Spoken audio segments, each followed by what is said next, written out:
Hello，大家好，我是小懒。你说这个人究竟能自欺欺人到什么程度啊？我觉得赖清德就是一个典型的例子啊。他每天都在那里实讲，讲的又是煞有介事，而且越讲越离谱，简直是无人能及啊。俗话说，做人要讲原则，不说假话，但真话也不要全说。这个道理很简单啊，假话呢迟早会暴露，而且为了圆一个谎啊，往往需要编造更多的谎言来掩盖，那最终啊只会把自己绕进去啊。至于这个真话不能全说，那是为了自我保护，毕竟嘛，害人之心不可有，防人之心啊不可无。可你看赖清德这货啊，他那是压根儿就没有一句真话呀。这家伙啊，顶着个看着像汉奸的发型，天天干着损害咱中华民族利益的事儿，还能蹦跶到现在，真是奇了怪了啊！哎，你说这个三皇五帝啊，是不是睡着了，都没管他呀？你说这个赖清德有多虚伪啊？连那些刚参军的小姑娘小伙子他都要骗。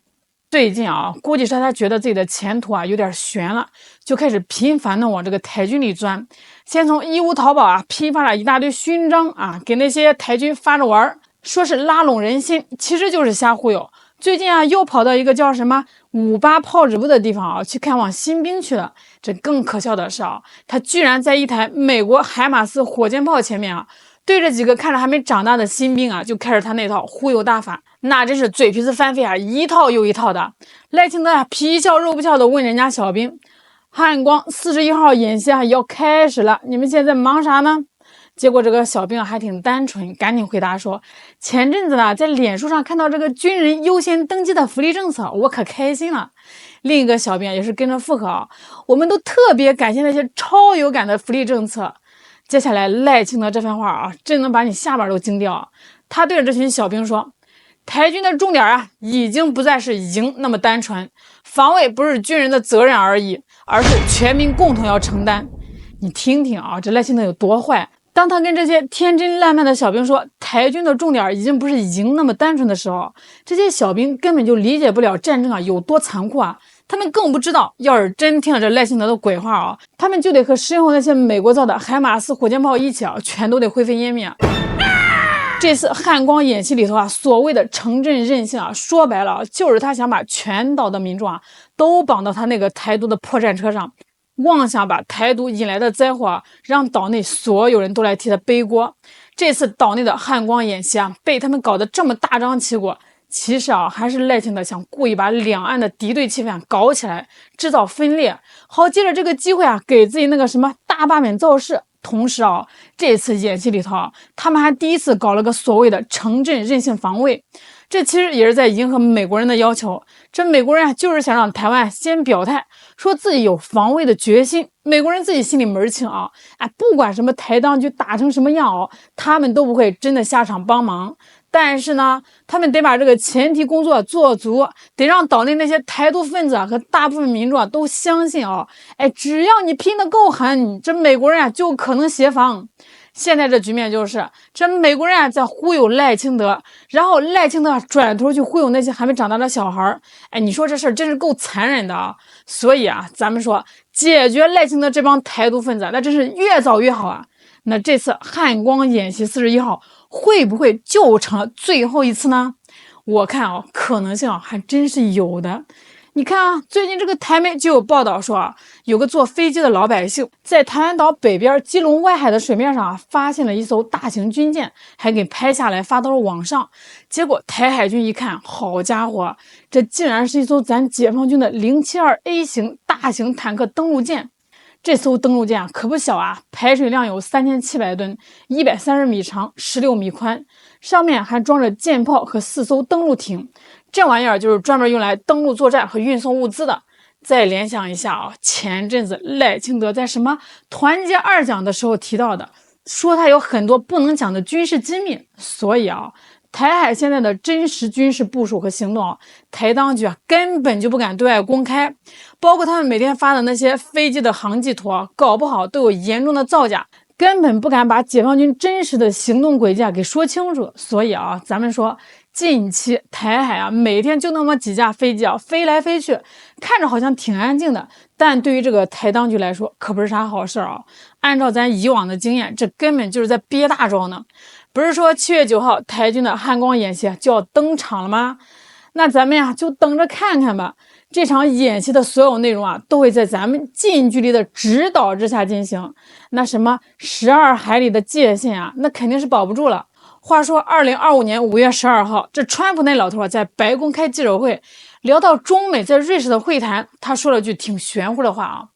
这对中国好，对我们也好，对统一和和平也好。这话一说啊，立马就炸锅了。大家都在猜，这会谈是不是跟台湾海峡的和平有关系啊？是不是要谈两岸的关系啊？这消息传到了台湾，那个赖清德一听啊，估计腿都软了，赶紧跳出来啊，抛出一个啥并购论，还呼吁对话。这并购论听着就别扭，啥玩意儿啊？紧接着啊，6月23号，美国众议院又搞事儿，全票通过一个叫不歧视台湾法案的玩意儿，说是要支持台湾加入国际货币基金组织，这明摆就是要搞事情啊，想通过国际组织来突破咱们的一个中国的原则。还没完啊，6月25号，美国众议院拨款委员会啊又通过一个什么2026财年国防拨款法案，这里面拨了5个亿美金，说是要搞台湾安全合作倡议，包括买武器、搞军事训练。这不就是想用军事手段来干涉咱们的内政吗？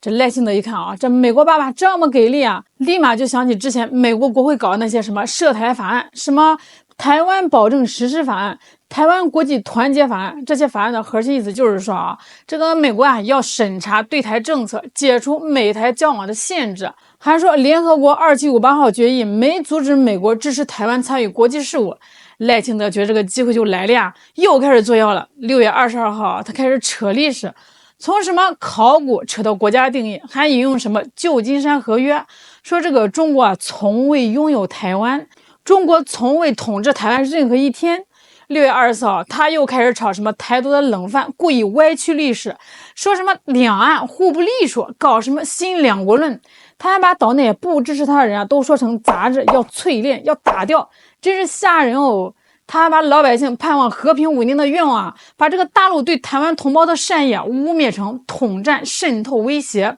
拼命煽动抗中保台，想让两岸的关系更紧张。所以我就在想啊，这个川普政府之前搞了那么多遏制打压中国的招数都失败了，那他接下来会干啥呢？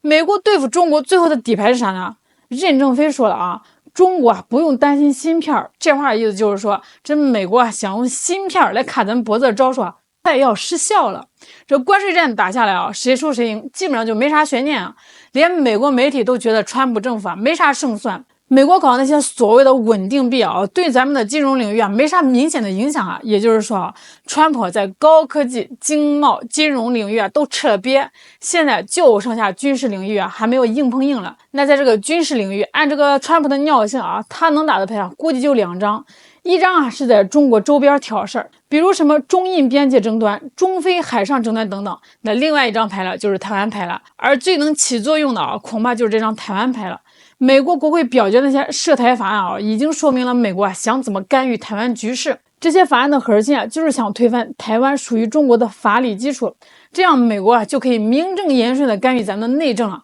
这美国政府这么一搞西方那些国家肯定会跟着起哄甚至一些小国会过来碰瓷儿。一旦中国开始武力统一，美国和西方那些国家肯定会把咱们的统一行动说成是侵略，然后打着反侵略的旗号，堂而皇之的武装干涉咱们的统一行动。这不管性质有多么不同，美国和西方那些强盗就会把台湾说成是亚洲版的乌克兰，他们才不会因为之前承诺遵守一中原则而感到不好意思呢。至于具体的做法无非就是动员美国的亚洲盟友甚至欧洲盟友来围攻中国不仅是军事围攻，还会把他们绞杀俄罗斯的那一套直接搬过来。这赖清德之所以这么狂妄就是因为他看到了这种可能性。咱们大陆当然早就看清了这一点，我相信咱们已经有应对之法，并且为此做了充分的准备。川普这4年他想让美国再次伟大，肯定会搞出一些惊天动地的事情比如什么，第一，